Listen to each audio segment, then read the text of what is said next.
금리 인상과 더불어 주택 매수 심리가 갈수록 위축되면서 부동산 업계 분위기도 냉랭해지고 있습니다.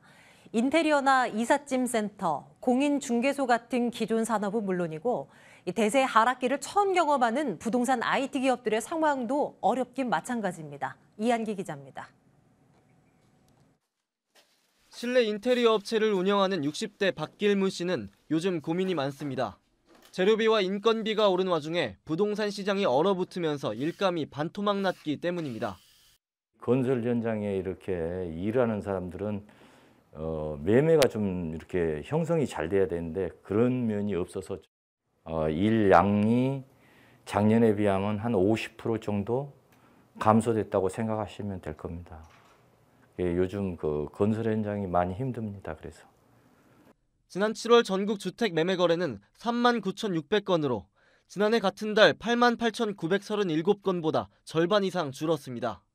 특히 수도권은 주택 매매 거래가 16,734건으로 1년 전 42,074건보다 60% 감소했습니다. 부동산 시장 한파는 가을 이사철 대목을 맞은 공인중개사들에게도 매섭습니다. 개업 공인중개사 수는 2019년 11월 이후 32개월 만에 처음 줄었습니다.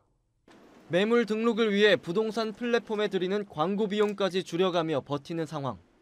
수익 구조에서 광고 매출이 절반 이상을 차지하는 부동산 거래 플랫폼들은 매출 감소에 당황하는 기색이 역력합니다. 지금으로 볼 때는 조금 악재이기는 하죠. 시장 자체가 너무 침체돼 있기도 하고 공인중개사 분들이 좀 폐업을 하는 경우도 있잖아요. 휴업을 하거나 광고주가 이제 조금 힘든 상황인 거니까. 주택 매수 심리 위축이 지속되면 건설 산업 전반도 불황에서 자유로울 수 없다는 게 전문가들의 의견입니다. 거래 절벽이 장기화되면 주택 수요의 감소로 이어지게 되고 이는 신규 주택 발주의 감소로 이어지게 됩니다. 이렇게 되면 후방 산업인 건축 시공, 건축 자재업 등을 중심으로 해서 건설 산업 전반의 불황으로 확대될 수 있습니다. 멈추지 않는 금리 인상과 함께 부동산 업계의 침체도 당분간 지속될 것으로 보입니다.